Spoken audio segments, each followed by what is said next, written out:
Épisode numéro 3, je me suis rendu compte que j'ai passé bien trop vite sur le fait que j'ai été boulimique. J'ai donc pensé refaire un épisode là-dessus parce que je le sais que ça touche beaucoup de monde.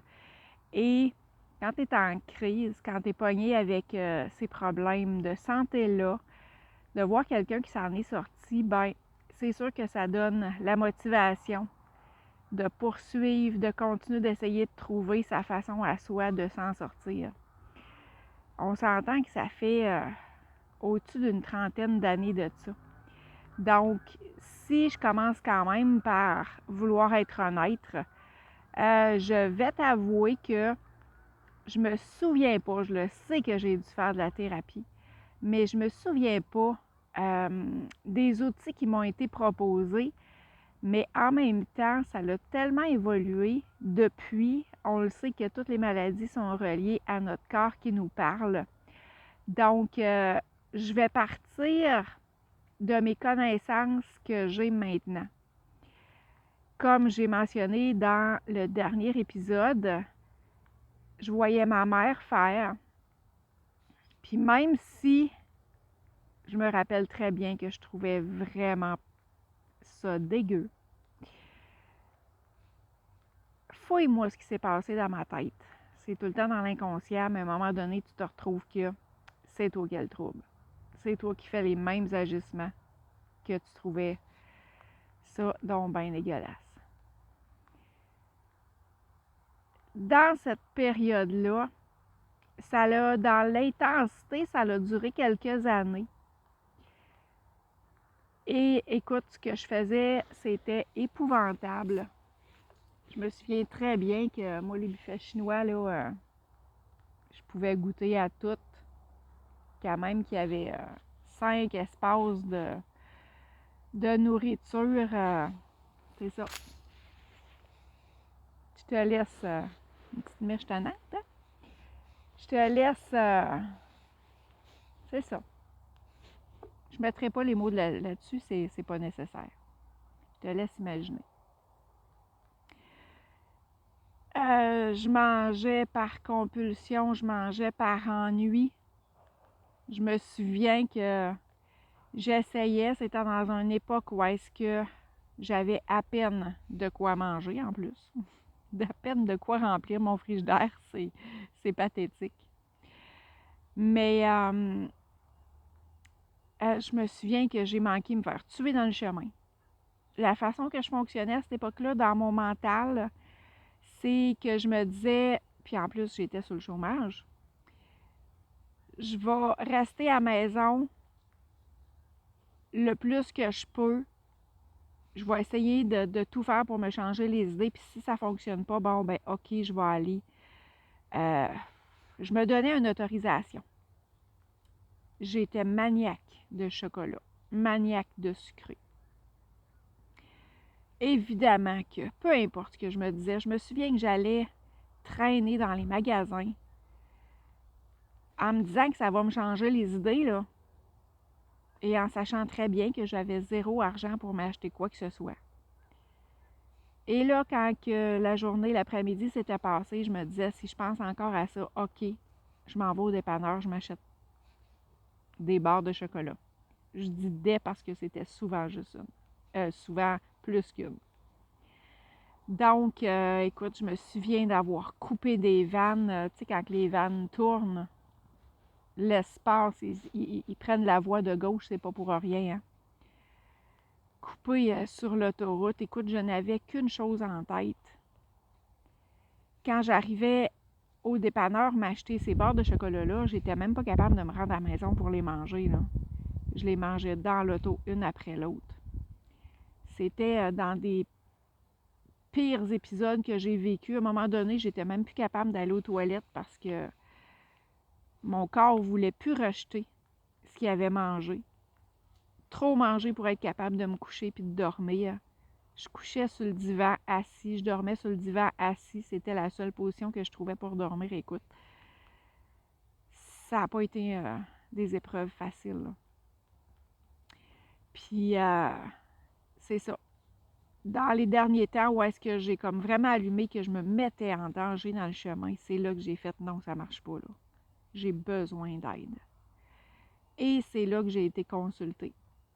J'ai été rendue sur la rive sud de Québec à ce moment-là. J'ai trouvé un endroit, un centre spécialisé là-dedans. Et j'ai réussi à m'en sortir. Et je vais reparler aussi de la dépendance affective parce que ça s'est tellement fait en même temps. Je consultais aussi des groupes pour ma dépendance affective. Je pense que c'est ce qui fait que j'ai comme continué les suivis dans, je ne sais même pas si ça existe encore, mais à ce moment-là, ils appelaient ça émotif anonyme. Donc, bon, on s'entend que c'est les émotions, hein, ces troubles d'alimentation-là. Donc, je pouvais parler de tout, c'est comme ça que j'ai réussi. Je les faisais toutes, là.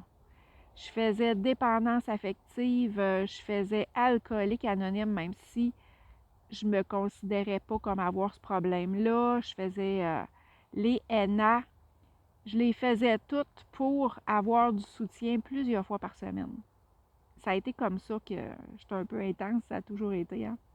C'est un peu comme ça que je m'en suis sortie. Je te dis pas que j'ai pas eu de rechute, ça m'est arrivé. Ça m'est arrivé quelques fois. Puis je te dirais que, mettons, la dernière, ça recule pas de 20 ans, là.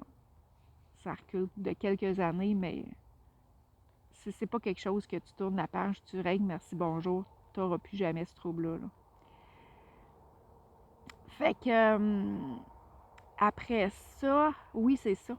J'ai continué. Même si je faisais plus de boulimie, j'ai continué de faire de la compulsion.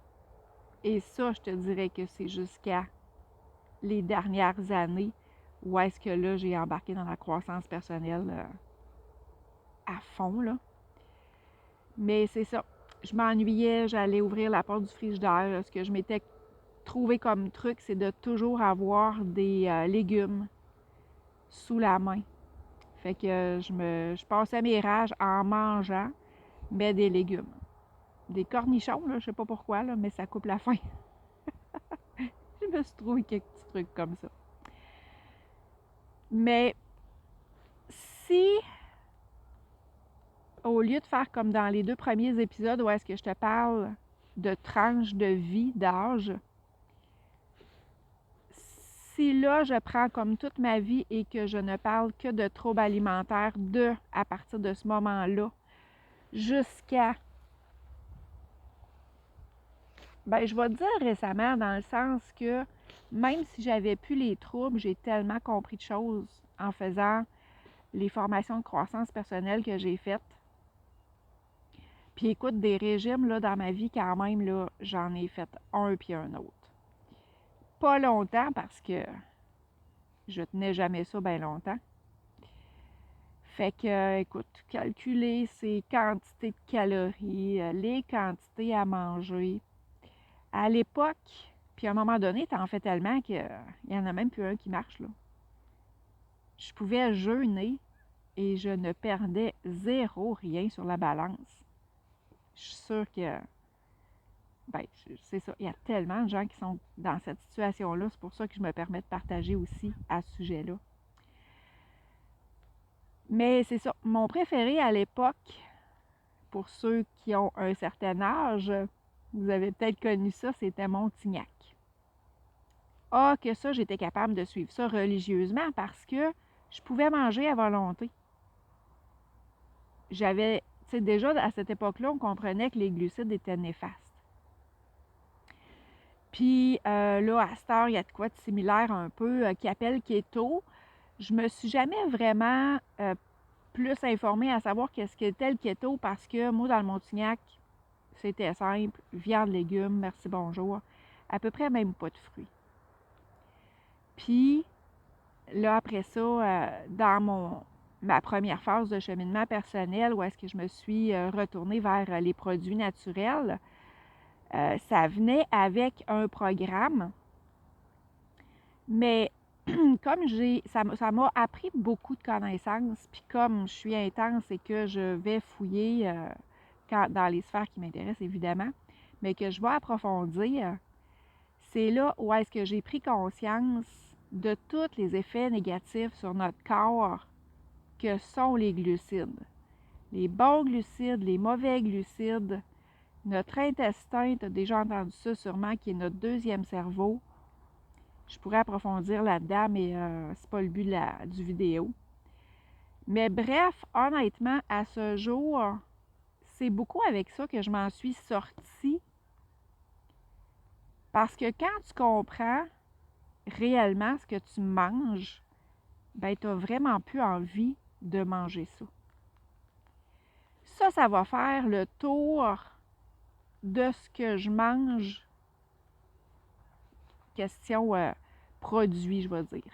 Fruits, légumes, viande, etc. Name it, là. Et avec le restant des formations que j'ai faites, c'est là où est-ce que j'ai compris que la boulimie, c'est un grand vide intérieur. Puis pour faire la vidéo, je me suis replongée un peu là-dedans. Puis si je me rappelle, et si tu te rappelles ce que je t'ai décrit dans le dernier vidéo, quand j'ai lu vide intérieur, je comprenais-tu un peu? Moi qui avais zéro vie, je pouvais bien me désennuyer en mangeant. C'était la seule chose que j'acceptais de faire. Pas de vie sociale, rien. Quand tu as un trouble alimentaire, t'as beau essayer de ne pas manger, de contrôler ce que tu manges, mais tu sais, le corps, il parle. Et si tu ne vas pas comprendre qu'est-ce que le corps essaye de te dire, t'as beau essayer, tu sais, c'est pour ça les régimes. T'as beau essayer 56 000 choses, t'es pas capable de tenir. Puis tu sais, de ce que je fais beaucoup comme partage maintenant, c'est que la perfection n'est pas de ce monde. Puis ce qu'il faut faire, c'est pas des régimes, mais c'est des modes de vie. Dans le mode de vie que j'utilise maintenant, je déroge comme et quand ça me tente, mais j'ai tellement nettoyé l'intérieur que j'ai plus besoin de déroger à chaque jour et plusieurs fois par jour. Ça fait tellement du bien. Oui, c'est un processus qui est quand même complexe à entamer, mais c'est plus un combat maintenant parce que tu as guéri la blessure.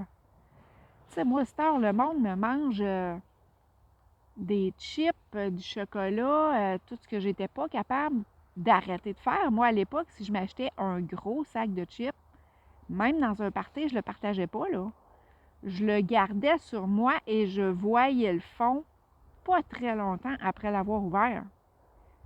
Mes amis me demandaient des chips, puis je leur tendais le sac, mais quelques secondes, puis je le ramenais vite parce que, hey, il fallait pas qu'ils en prennent trop. C'était à moi, ce sac-là, puis j'en avais à peine de tout avoir mangé ça. Écoute,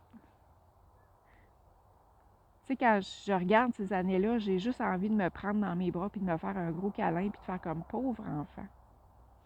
Mais c'est comprenable avec le parcours de vie que j'ai commencé, puis que je me rends compte qu'on est donc bien à être venu sur Terre régler bien des choses.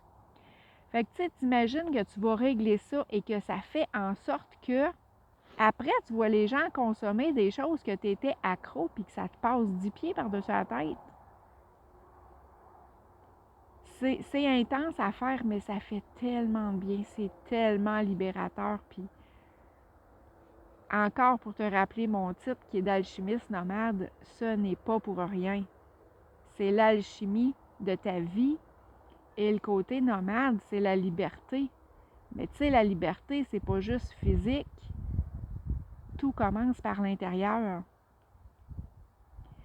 Donc, c'est beaucoup ce que j'avais envie de te partager aujourd'hui.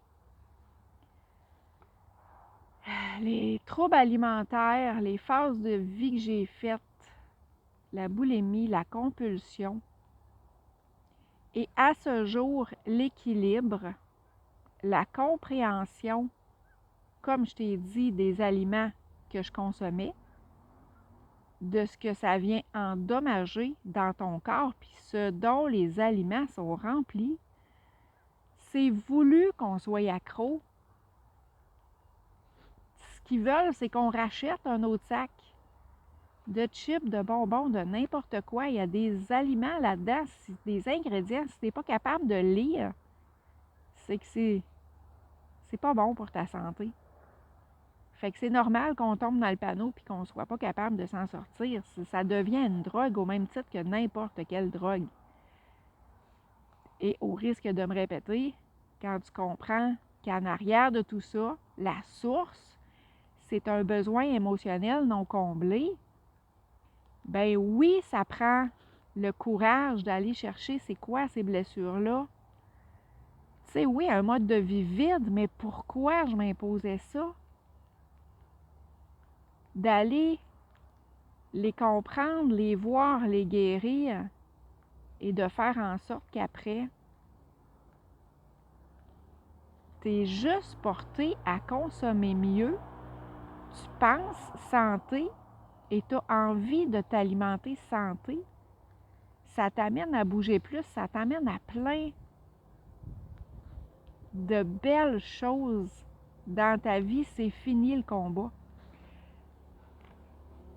Souvent, les gens ne veulent pas embarquer là-dedans parce que c'est de l'inconnu, de un. De deux, ça fait peur.